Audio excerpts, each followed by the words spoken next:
unicorn startups while in association with IIT Madras for fundraising and product development.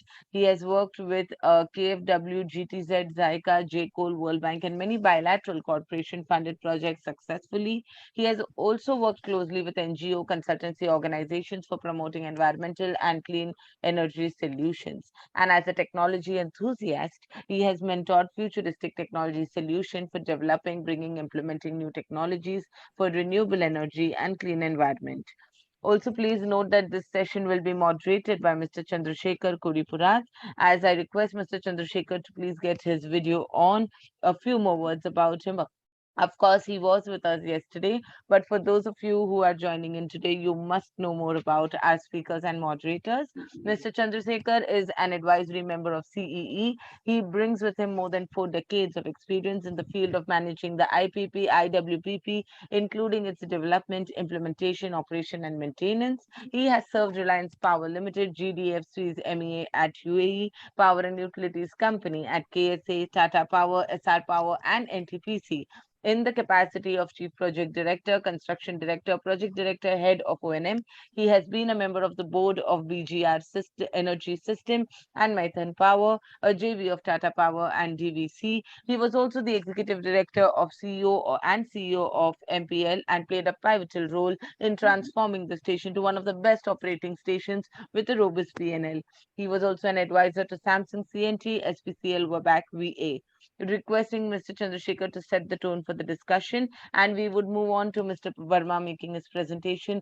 Please note that we have exact 30 minutes for this session, and we would have to move on to our next session post that. Over to you, Mr. Chandrasekhar, from you. Thank you, Shayal, for bringing me again.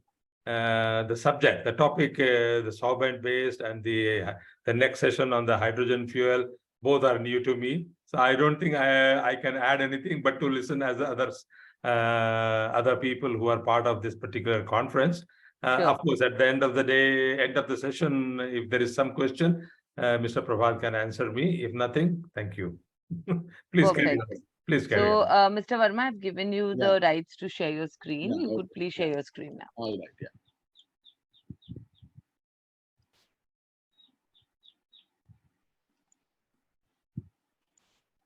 Just 1 minute.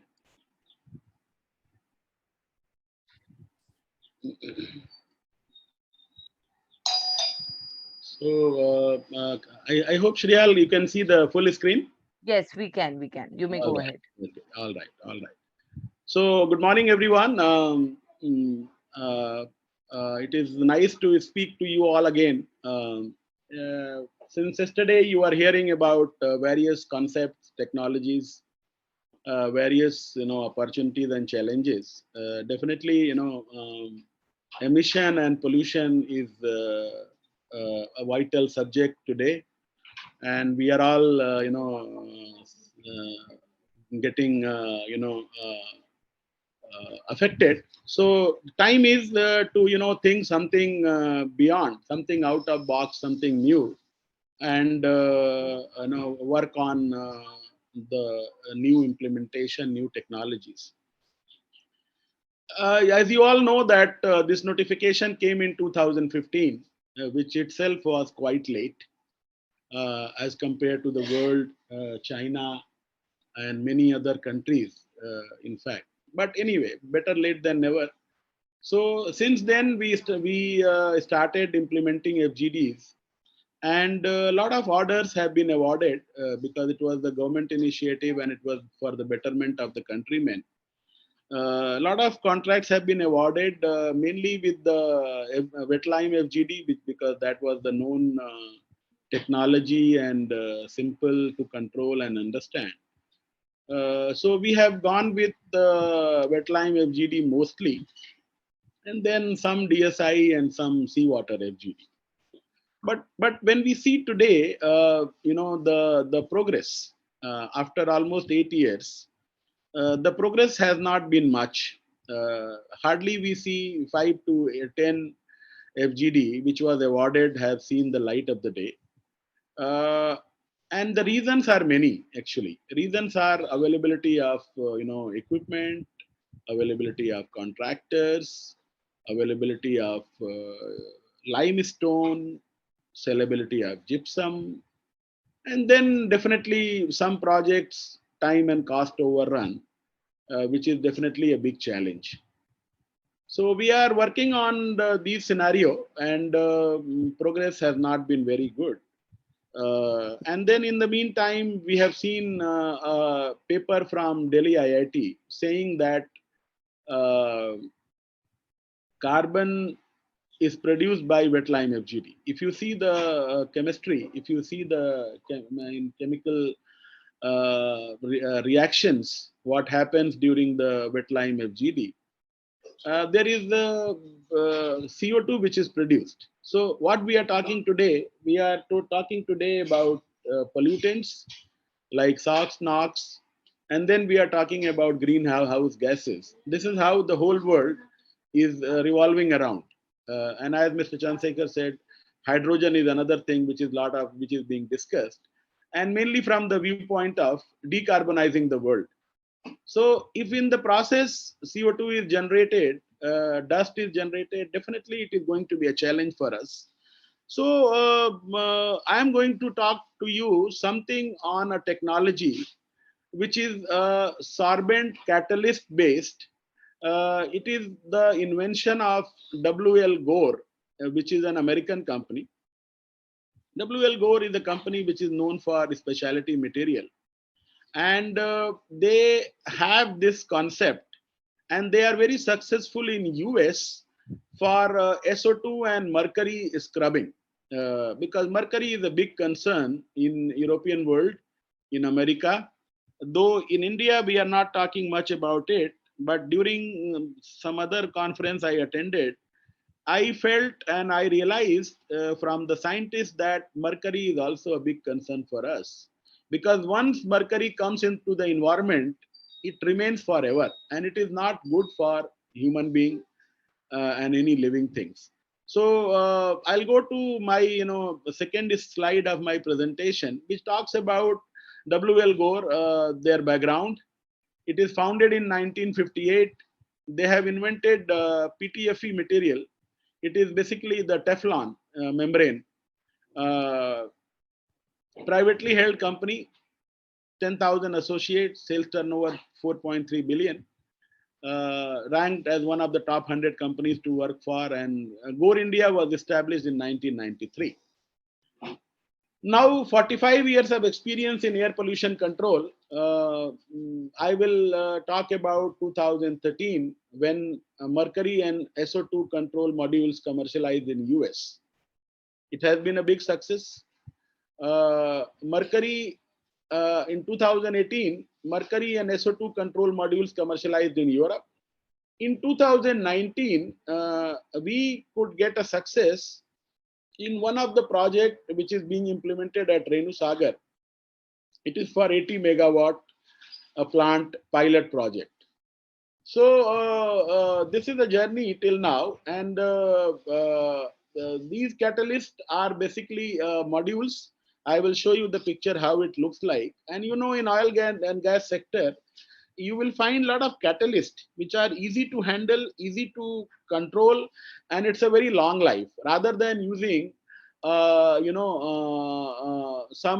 additive, some reagent, because this is a passive system which requires no reagent. Now you see catalyst approach for flue gas desulfurization. It does not require any reagent, because reagent, when I say, I'm talking about limestone or sodium bicarbonate or hydrated lime, or many other reagent which is used in other technologies. So here it does not require any reagent. That is a benefit. You need not to use the transport and inventory and manpower and all those. Once these modules are fitted, you forget for minimum 10 to 15 years. Sellable sulfuric acid and solid byproduct.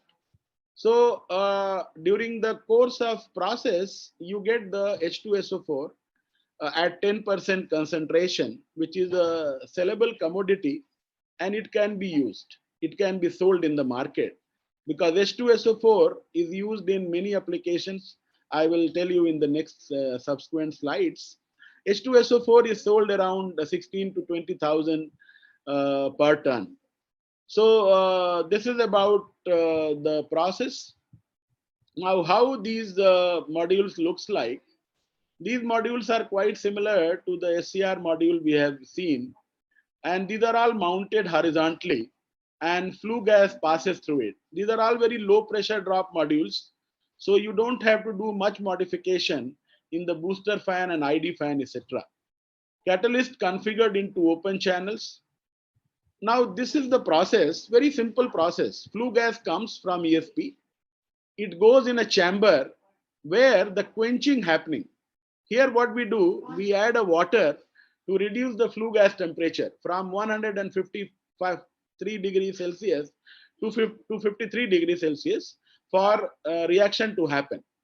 And then during the quenching, some recovered water which goes to the acid concentrator, and then steam is required to make the concentrator more concentrate, because H2SO4 which is produced, it is at 10%. And after quenching, the flue gas goes to the catalyst module, where it is called reactor, wherein all the modules are located, and the gas passes through it. And then the finally treated flue gas goes to the atmosphere, and the diluted acid goes to the acid concentrator. And then once it is further concentrated, it can be shipped. You see a truck photograph which takes to the market. Now this is how acid concentrator looks like. You have two options. One is to concentrate it and sell it in the market. This system is a part of FGD, which is provided in the Gore technology solution. Now, as I said, no reagent required, very low operating cost, simplified logistics, no impact on flue ash quality, no, because it is mounted after ESP, no increase on PM emission, no addition of CO2 creation like what we have seen in wet lime FGD, no waste generation, no landfill cost, sellable versatile byproduct, as I already shared, H2SO4, reduced water consumption. So you will find there are a lot of benefits using this technology over the conventional technology. But of course, it depends on plant to plant, depending on the plant situation, plant requirement, and of course the economics. Now the footprint, because many places we know that the availability of space is a big problem. So this requires a very small footprint, this technology, and easily it can be accommodated in the plant even where there is a brownfield project. Like as I shared with you about Renu Sagar. Renu Sagar is around 40 to 50 years old plant, which is a captive power plant for Hindalco aluminum. So a small footprint, that is another advantage. Now you might be thinking that where all are the applications. So here you see our reference list. Mainly it is used in US for incinerators, for ammonia, for mercury scrubbing, and it is used for SO2 scrubbing also. The biggest project what this company has done is Fort Martin in US. It is 550 megawatt coal-based power plant. The plant which is using our catalyst in Europe, it is around 120 megawatt, 75 megawatt plant, lignite fired. Plant requires guaranteed mercury and SO2 removal. Basically, this plant had a wet lime FGD, but when the second regulation changes, they wanted to reduce the SOx and the mercury further. So they have put the layer of one catalyst here, if you see on the top, and this is how the required emission was achieved. This is the chamber wherein the catalysts are located. This is a pictorial view. It is the Germany project. Now here you see before Gore module and after Gore module. You see there is a 50% reduction from the flue gas which was coming out of the wet lime FGD technology. So in other words, we can also say that in India, when the second revision of emission norms happens, probably these modules can help the wet lime FGDs to make them scalable by simply adding some modules to achieve the required emissions rather than going for operating the pumps and the whole mechanicals. So this here you see 50% reduction has happened. And inside view, if you see after 2 years of operation, you hardly see any huge deposition of ash, clogging and chokeage. This is, you see the cleanliness of these modules. As I shared, India has already, we got one order from Hindalco. It is a 80 megawatt boiler. The project is under construction, and most likely by the end of this year, this plant will be running. Many a times customer wants to prove in Indian operating conditions. So we have done two pilot projects, one at Hindustan Zinc in Rajasthan for Vedanta Group, and another one we have done for Haldia Energy at West Bengal. And this has been a very, very successful project. Customer has been convinced. So this is a pictorial view of both the pilot project. As I said, this is a passive SO2 control, consistent SO2 removal efficiency with no reagent. That is a benefit, because buying limestone, gypsum salability, again storage, we heard that the plant which has installed wet lime FGD are having a huge dust issues, which is a big concern for the health of employees, anything, plant, animals, birds. So definitely, this is the time to have a mix of both FGD technology, the conventional one and the one I'm talking, and many other new which may be there in the market. Now, here we are talking about the pilot operation. It has been successful. 10% slipstream has been taken to prove the point, and it has been used, and their H2SO4 has been used by nearby fertilizer plant, and it has been appreciated. It is a very good quality H2SO4 acid which is used in the fertilizer plant. Here, just we are giving the statistics about sulfuric acid production in India and what are the salability. I will share this slide. You can go through it. But this is very useful, and here we talked about Atmanirbhar Bharat, because this is a technology which is going to be totally implemented in India, and India should reduce their imports of H2SO4, which is very big as on today. Now, these are the sulfuric acid plant who can be buyer. So the power plant which are nearby in these vicinities can definitely think of adding this WL Gore based catalyst technology. Here again some list of projects. Now, general information about the sulfuric acid market, nothing to discuss much. We all know H2SO4 is in big demand. Here H2SO4 needs SSP industry. India needs increased SSP production in country to meet demand and become less dependent on imports. Will lead to higher H2SO4 demand. 95% concentration is a good H2SO4 which is purchased by many customers. So these are the some of the bullet point which is to tell you that how beneficial is going for this technology. Now, people, as Mr. Aneja was telling, that why only wet lime FGD and seawater. But the fact is, CEA and CRC, you see here, they are very clearly writing that similarly SPC being a new technology with no reagent required and sellable byproduct H2SO4 additionally having very less space requirement and low APC, also is a promising option in terms of OPEX and CAPEX. So there is no problem. It is a matter of end user conviction. And if you want to use, I think no government body have any objection to it. So this is definitely an O&M cost. What calculation we have done, we found there is a huge difference. It is 1/3 of wet lime FGD. And when O&M cost is low, the inventory is low, the manpower is low. So this is about the technology which I am promoting. In case any question, I am here to answer. Thank you very much for your patient hearing. And over to Mr. Chandrashekhar.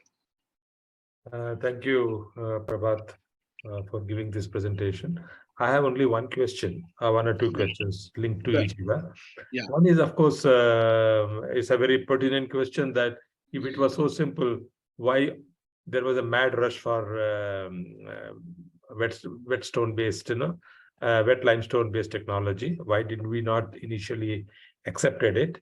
Number two, a few examples which you have given is for US and Germany. Of course, the coal quality must be superior there.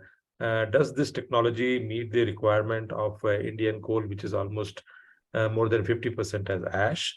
And as far as the retrofitting is concerned, what kind of what you call that interruptions are required for retrofitting it, and how does it affect economically?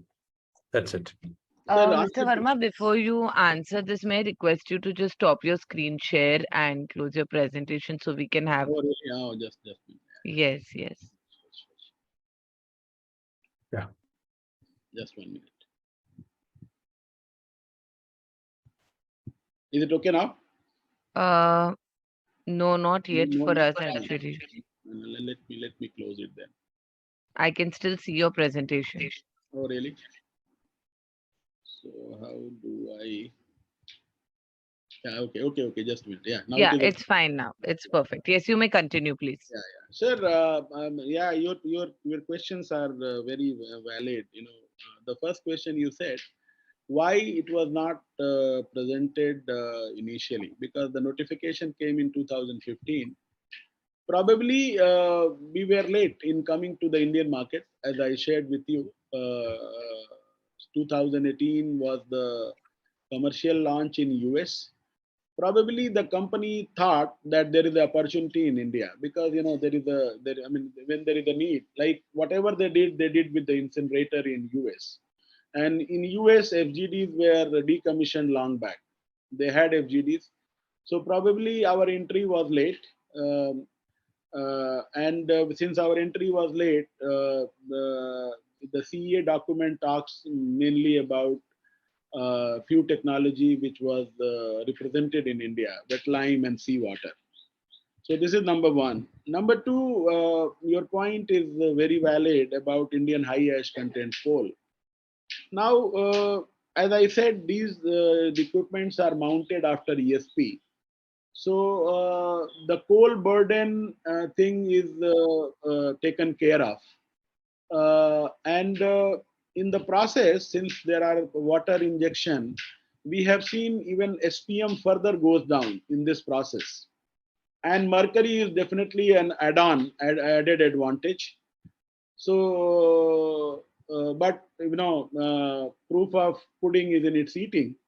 So when the Renu Sagar is commissioned, probably those plants well. Probably that will be the point to prove our claims what we are talking now. So this is the answer to your second question. Third question was retrofitting. Now Renu Sagar is a retrofit project. In India, most of the project NTPC awarded except two, Kanti and one more. I was with NTPC office few days back and I was told by Pankaj ji. So NTPC is already awarded. State government have not gone ahead in a big way for many reasons. Reasons are like space availability, fund availability, confusion on technology. So retrofit for this kind of technology is not a challenge because this is a very, very simple technology. You will not see many pumps, many, pipelines. So what we feel, and this is the reason we are promoting it, that whatever plant is left out are the smaller plant, what Mr. Aneja was asking. Instead of DSI, if we go for this technology, at least for 10 to 15 years, you need not to bother about changing these modules. Any Because competitors you have in the market? there are many, but Any, not okay. in India at the moment. Okay. So again, when they see the market, they may come in, because these are the catalysts which is used in many ways in oil and gas sector. Okay. So catalysts are not something which is very new, but it's a matter of company having their focus and experience. Okay. So Gore, somehow they could do a lot of work in incinerators. So in India, as yesterday in one of the forum, we were talking about MSW to green coal and all. But when you burn all these, a lot of gases are coming out. So, and these things to be taken care of. So these modules can be used in many ways, and hopefully we see some competitors. But as far as capex and opex is concerned, we have seen a good, response from many customers actually. No, it's a very nice way of bringing in a new technology for the most precious question. Important part is there needs to be a make in India effort. There needs to be a lot of other players to come in, because many of the state utilities are yet to come in the market as far as the FGD implementation is concerned, and the tendering process and all those things. So let's hope that this technology brings a new hope to the market. Right. And I would definitely request if you can kindly share your presentation, so that because I'm also advising a few companies, so maybe I can rope you in into this bringing this technology. Thank you, Mr. Thank you. It will be shared. So I have one question. Yeah, please. So regarding capex of the system for a 200 megawatt unit and for a 800 megawatt unit. Sir, I mean, since, my presentation is more on technology side, I'm not doing any commercial sales here. But one thing is sure, 200 megawatt capex, it is slightly higher than, wet-lime FGD and DSI. But, here again, it's the same story like printer and cartridge. Many a times what we are educating, that when we do the tender evaluation, it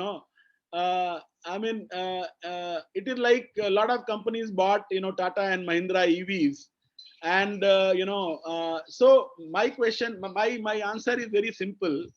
You need to see the total cost of ownership. You add both capex and opex based on certain presumptions and assumptions, and then you see in 25-year, 10-year and 15-year, which one has spent more. So here, as I said, the O&M cost is 1/3, and in one of the calculation I can tell you, recently we did for a 300 megawatt project, we found in 10 years of life, the O&M itself returns you around 500 crores. So the call is yours, how you evaluate. But my only summation is capex and opex add on together should be the way of evaluation. Yes. There you find this technology is not producing CO2. That is one advantage which can be quantified also, and probably it will earn some carbon credit. If I need to see into it, but carbon credits are also an attraction today. So 800 megawatt will be probably more voluminous for these catalysts. So we would prefer that for a smaller unit up to 500 and 660, this can be a good comparison, but definitely slightly higher than wet-lime, and we deserve to command some premium, because there is no hassle of buying reagent. It is like a black box. You feed flue gas from one side, and from outside you get what you require. So absolutely you have to fit and forget. So over and above that, you have to understand the cost of sulfuric acid, which you right, are anyway is part of your revenue. right, With right. the very minimum rotating equipment, your APC Right. will be under Yeah, control. absolutely. So I think you are right that over a Yeah. period of life cycle of the project, the Yeah. evaluation should be done not only on the capex. Yeah, so that we are in fact telling to the consultant also. But I know we have been always a capex based L1 evaluation. So probably through you we can get some more visibility on this. Sure. Yeah. So last question is regarding the material of catalyst. I mean, these things are all very confidential, nowadays. Nowadays, even in our events, I remember earlier people used to ask the heat rate, and sometimes we get away saying that we have signed NDA. So these are all business. And as I said, Gore is a very, out of 100, it's one of the best company. So they have not declared, but it is a Teflon material with some coating of fluoro, some technology they have, but they have not told about but they stand the complete guarantee. And being an US company, you can bind them completely. Thank you. Yeah. I'm just seeing that there is a point in the Q&A box as well by an environment expert, Mr. Vijay Kumar Mopuri. It's not a question, but I will still read it out because I think he's sharing a perspective, and if you'll have anything to comment. He Yeah, says that FGD installation should be based on the soil quality and ground level concentration as per the dispersion studies carried out during EIA process. There are reports from Germany that stopping sulfur from power plants has reduced the forest growth due to lack of sulfur content GLCs. I mean, it is very, very technical question. I'm not a chemical engineer, and neither my chemistry was very good. But these H2SO4 are not going to be to the soil. You are producing it, concentrating it, and you are shifting it to the plant. I know many power plants, like we have seen, a lot of diseases, a lot of issues in Singrauli area, because a lot of effluent which has been discharged in the river, in the canal. Definitely that's a very, very chaotic situation. But here, H2SO4, which is produced, it is collected, it is evaporated through the steam, and it is shipped for the buyers. So nothing goes on the ground. So I don't think ground is going to get affected.